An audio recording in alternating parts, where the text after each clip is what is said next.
বর্তমান কেন্দ্রীয় সরকার একটা বড় সিদ্ধান্ত নিতে চলেছে।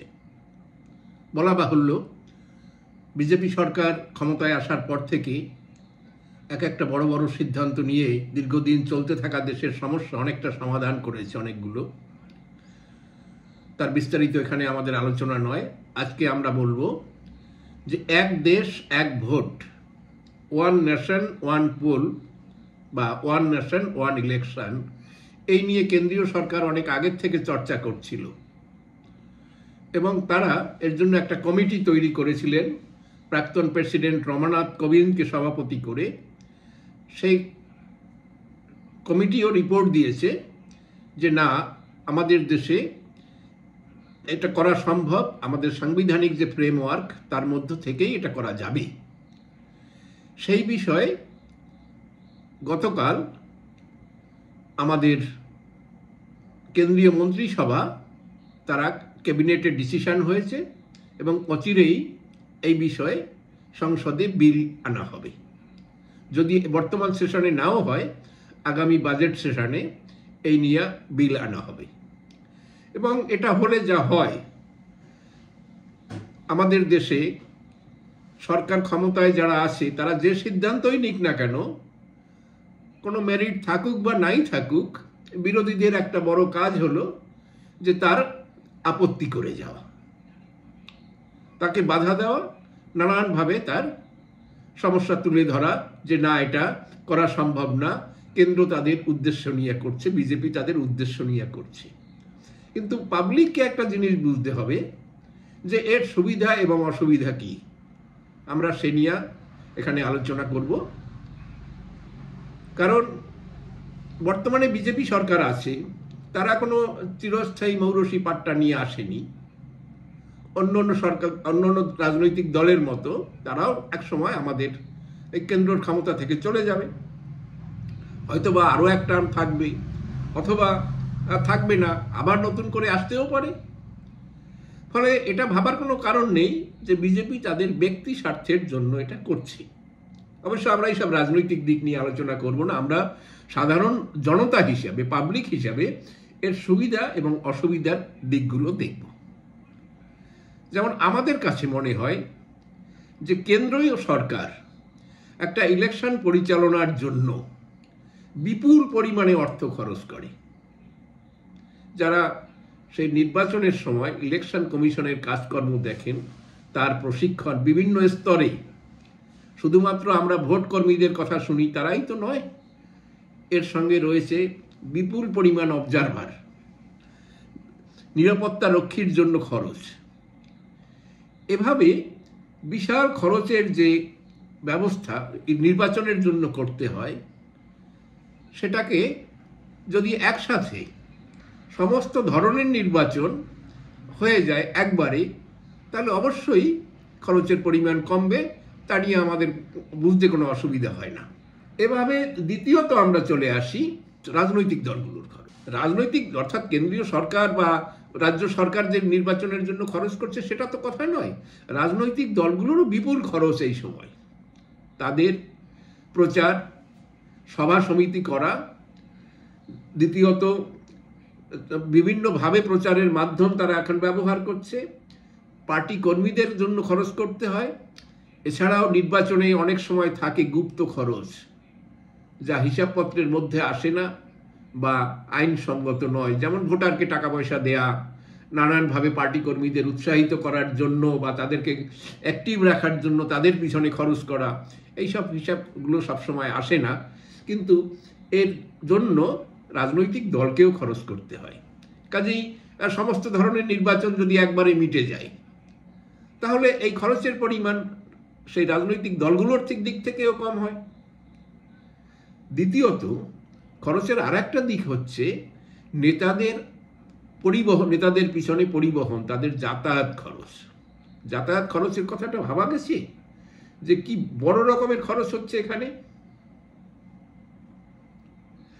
এখানে নেতারা বারবার আসছেন, একজন নেতা একদিনে 3-4টা মিটিং করছেন, সারা ভারত জুড়ে তারা ছড়িয়ে যাচ্ছেন। যেমন কেন্দ্রের ক্ষেত্রে, রাজ্যের ক্ষেত্রে নেতারা সমগ্র রাজ্য চষে বেড়াচ্ছেন ভোটের সময়।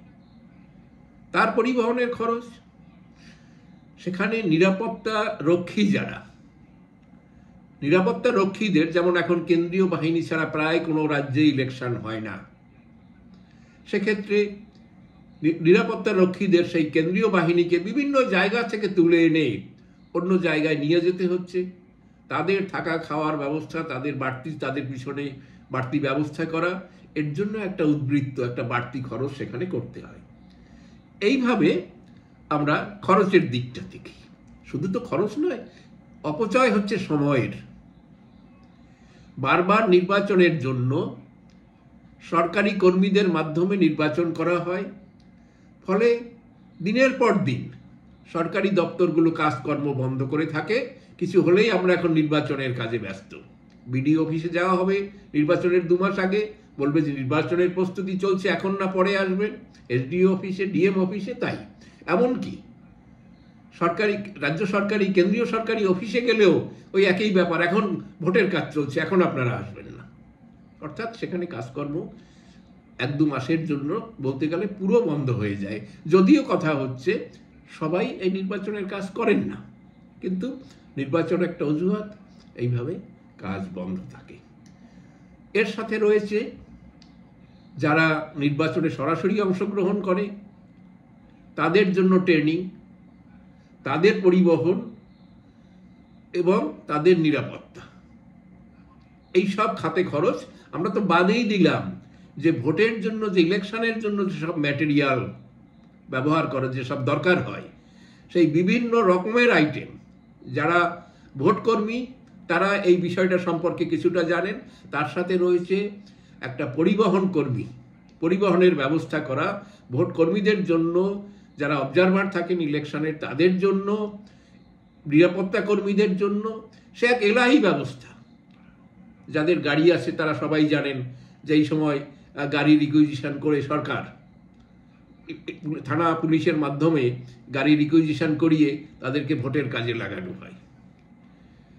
কাজেই এই যে বিশাল ব্যবস্থা, এই ব্যবস্থাটাকে নিয়ন্ত্রণে আনা যায়। অর্থাৎ যদি 2 বা 3 দফার ইলেকশন যদি একবারে করে ফেলা যায়, 2-3 ধরনের ইলেকশন, তাহলে সমস্ত ঝামেলাটা একবারে মিটে যেতে পারে। এটা একটা দিক। দ্বিতীয়ত উন্নয়নের প্রশ্ন। একবার ইলেকশন ঘোষণা হয়ে গেলে বলা হয় ইলেকশন কোড অফ কন্ডাক্ট চালু হয়ে গেছে, এখন আর কোনো কাজ করা যাবে না। কোনো সরকার, কোনো নেতা তারা কোনো স্কিম ঘোষণা করতে পারবে না। অর্থাৎ সেই মুহূর্তে কোনো অ্যামাউন্ট স্যাংশন করা, বাজেট স্যাংশন করা যাবে না, কোনো প্রজেক্ট ঘোষণা করা যাবে না যতক্ষণ না ইলেকশনের প্রসেস সম্পূর্ণ কমপ্লিট হচ্ছে। ফলে সরাসরি উন্নয়ন রয়েছে যুক্ত এই ইলেকশনের জন্য। 5 বছরের মধ্যে যদি 3 বার এই ব্যবস্থা হয়, 3 বার ইলেকশন হয়, তার মানে 3 বার কয়েক মাস জুড়ে এই জিনিসটা ধাক্কা খাচ্ছে। আলটিমেটলি জনতা সাফার করছে, জনতার উপর থেকে যাচ্ছে। এর সাথে রয়েছে আর একটা দিক, শিক্ষা। আমরা শিক্ষার প্রসঙ্গটা একটু তুলি এই জন্য যে ইলেকশনের সাথে শিক্ষার কি ব্যবস্থা। শিক্ষা যুক্ত হচ্ছে এই জন্য যে শিক্ষা কর্মী যারা, শিক্ষক, অধ্যাপক, এমনকি অশিক্ষক কর্মীরাও ইলেকশনের কাজে অংশগ্রহণ করেন। ফলে তাদের ট্রেনিং, তাদের আসা যাওয়া, ইলেকশনের সময় 3-4 দিন তাদেরকে কাজে যোগ দিতে না পারা, এখান থেকে পঠন পাঠনের কাজ, পরীক্ষার কাজ, এটা ব্যাহত হয়। দ্বিতীয়ত, ইলেকশন পরিচালনা করার জন্য ইলেকশন কেন্দ্র, ভোট কেন্দ্র হিসাবে বিভিন্ন স্কুল, কলেজ, মাদ্রাসা এর প্রেমাইসিসগুলো ব্যবহার করা হয়। ফলে সেখানে কয়েকদিন ধরে ক্লাসপত্র বন্ধ থাকে। একটা দিক। এর সঙ্গে যুক্ত হয়েছে কেন্দ্রীয় বাহিনী বা নিরাপত্তা কর্মীদের থাকার ব্যবস্থা করা। নিরাপত্তা কর্মীরা থাকার জন্য কখনো কখনো দেখা যাচ্ছে কোনো কোনো স্কুলকে ব্যবহার করে। অর্থাৎ সেখানে মাসাধিক কাল জুড়ে ইলেকশনের আগে এবং পরে সেই স্কুলে নিরাপত্তা রক্ষীদের থাকার জন্য সেখানে ক্লাসপত্র বন্ধ হয়ে যায়। বহু স্কুলের ক্ষেত্রে এই ব্যবস্থা করতে হয়। ফলে সেখানে সরাসরি এই বারবার ইলেকশন পরিচালনা করা আমাদের শিক্ষা ব্যবস্থার উপরেও প্রভাব ফেলে। নেক্সট, নিরাপত্তা কর্মীর কথা যদি বলি, যে তাদের যে পরিবহনের খরচ, তাদের যে কাজ তা না, এই নিরাপত্তা কর্মীর সংখ্যা যোগান দেওয়ার জন্য তারা স্বাভাবিকভাবে যেসব কাজকর্ম করেন, যে কাজে তারা ব্যস্ত থাকেন, সেখান থেকে তাদেরকে তুলে আনা হয়। ফলে কোনো ডিস্টার্ব এরিয়া, সমস্যা সংকুল এরিয়াগুলো তারা তাদের নিরাপত্তা ব্যাহত হতে পারে, সেখান থেকে এই নিরাপত্তা কর্মীদের কেন্দ্রীয় বাহিনীকে যদি তুলে আনা হয়। ফলে সেটা একটা জাতির ক্ষেত্রে, দেশের ক্ষেত্রে একটা ক্ষতিকারক প্রভাব ফেলতে পারে। নেক্সট হচ্ছে যে নির্বাচনের সময় অনেকগুলো রাজ্যে দেখা যায় যেখানে হিংসার ঘটনা ঘটে। লাগাতার ইলেকশনের প্রস্তুতির দিক থেকে শুরু করে ফল ঘোষণা, তারপরেও অনেক দিন ধরে চলে, তাতে প্রাণহানি হয়, সম্পদ বিনষ্ট হয়। এখন বারবার ইলেকশন হলে এর ধাক্কা বারবার আসে। তা একবার যদি ইলেকশন হয়ে যায়, তো আমরা স্বাভাবিকভাবেই বলতে পারি যে সেক্ষেত্রে আমাদের এই প্রাণ এবং সম্পদের বিনষ্টি একে কমানো সম্ভব। কাজেই এইটা দিক যদি আমরা দেখি, তাহলে আমরা বলতে পারি যে একবার নির্বাচন হলে তাতে দেশের পক্ষে সেটা মঙ্গলজনক হয়ে উঠতে পারে। কিন্তু বিরোধী দলগুলো কোথায় আপত্তি করছেন? তাদের প্রথম আপত্তি হচ্ছে এর দ্বারা ফেডারেল স্ট্রাকচার, দেশের যে যুক্তরাষ্ট্রীয় কাঠামো, তা ব্যাহত হবে। কারণ একবার কি করে ইলেকশন হবে? তাহলে রাজ্যগুলোর হাতে যে ব্যবস্থা আছে, রাজ্যগুলোর যে ক্ষমতা আছে, তা কিভাবে কাজে লাগানো যাবে? আমার মনে হচ্ছে এই যুক্তি ততটা জোরালো নাও হতে পারে। কারণ যুক্তরাষ্ট্র মানে দুই পক্ষের ভাগ করে দেওয়া না, কেন্দ্র এবং রাজ্যের মধ্যে সবকিছু ভাগ করে দেওয়া না, এদের মধ্যে সমন্বয় সাধন। যেমন পঞ্চায়েত ইলেকশন, মিউনিসিপ্যালিটি ইলেকশন, এগুলো পরিচালনা করার জন্য থাকে রাজ্যের নির্বাচন কমিশন। রাজ্যগুলো নিজস্ব নির্বাচন কমিশন আছে, তারা এই লোকাল বডি ইলেকশনগুলো পরিচালনা করে। এবং লোকসভা, রাজ্যসভা, বিধানসভা এই ইলেকশন পরিচালনা করে কেন্দ্রীয় নির্বাচন কমিশন, দেশের যে নির্বাচন কমিশন তারা। কাজেই একই সময় ইলেকশন হলে রাজ্যের সাথে কেন্দ্রীয় যে ইলেকশন কমিশন, তাদের মাধ্যমে সমন্বয় সাধনের মাধ্যমে এটা অবশ্যই করা সম্ভব হয়ে উঠতে পারে। এবং একবার শুরু করলে হয়তো প্রাথমিক স্তরে কিছু সমস্যা থাকতে পারে, বোঝাপড়ার সমস্যা কিছু থাকবে, ধীরে ধীরে এই সমস্যাও কেটে যাবে আশা করা যায়। ফলে আমার মনে হয় না যে এই ফেডারেল স্ট্রাকচার ব্যাহত হবে, এই যুক্তি দিয়ে আমরা এই প্রক্রিয়াকে বন্ধ করে ফেলা উচিত হবে। দ্বিতীয়ত, এর জন্য কি প্রয়োজন হবে? সংবিধানের অনেকগুলো জায়গা সংশোধন করতে হবে। এই সংশোধন এই জন্য করতে হবে যেখানে ইলেকশন পরিচালনা, লোকসভা বিধানসভার টেনিওর অর্থাৎ কার্যকাল, এইসব জায়গাগুলোকে কিছুটা সংশোধন করতে হবে। সেই সংশোধন করা সহমতের বেসিসে সমস্ত রাজনৈতিক দল যদি একত্রিত হয়, তারা যদি সহমত পোষণ করেন, তাহলে কিন্তু এটা কোনো বড় ঘটনা না। তাহলে এটা কোনো বড় ঘটনা হবে না, এটা সহজেই এই সংবিধান সংশোধন করা যাবে। সেভাবে সংশোধন করতে হবে পিপল রিপ্রেজেন্টেশন অ্যাক্ট, অর্থাৎ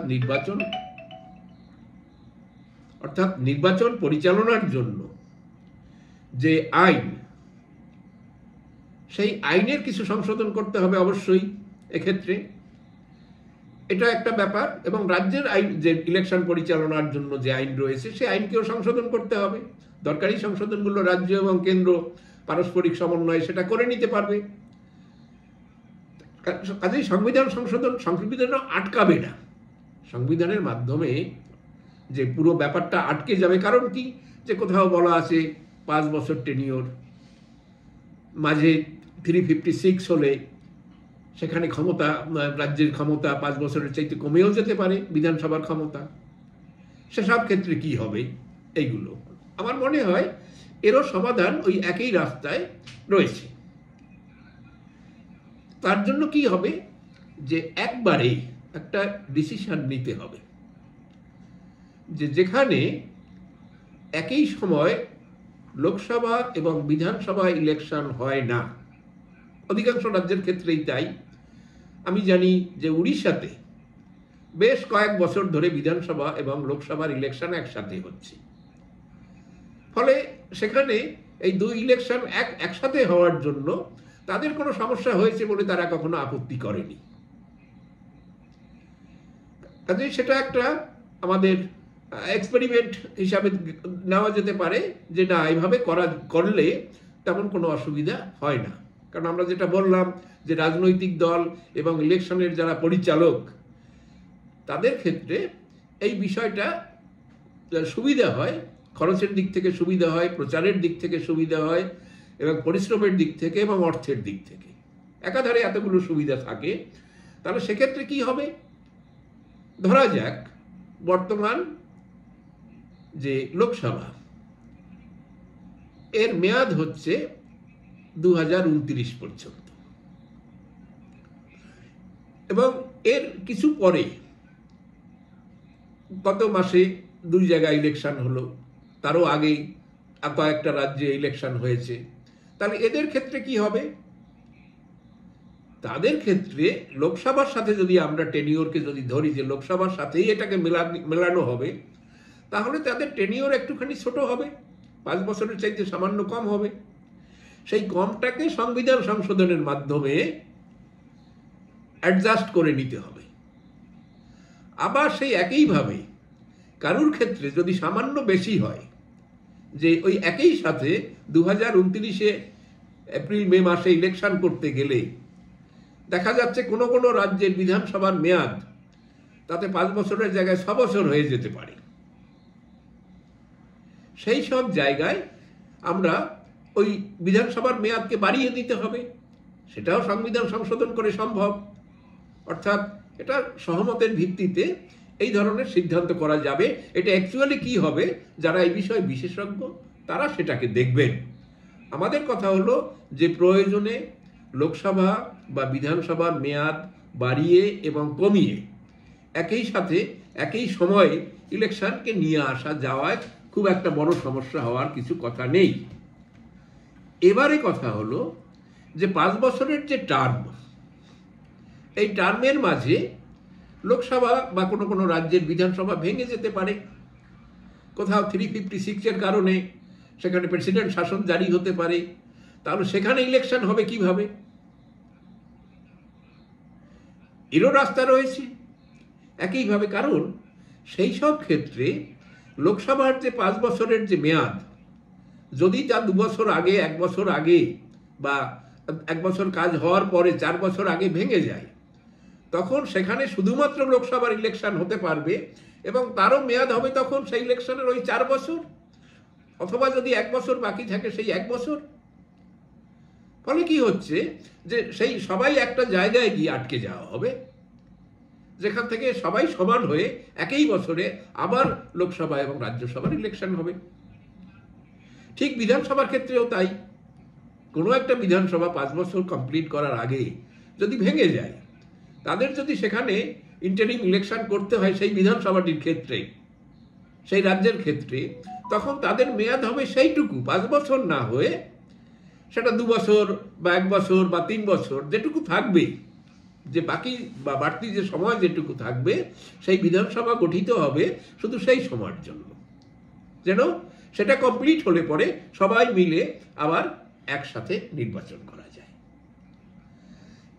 কাজেই এইভাবে এই সমস্ত বিষয়টাকে একবারে নির্বাচন করলে প্রথম দিকে থেকে যে অসুবিধা, যে আপত্তি থাকবে, সে আপত্তি কেটে যাবে।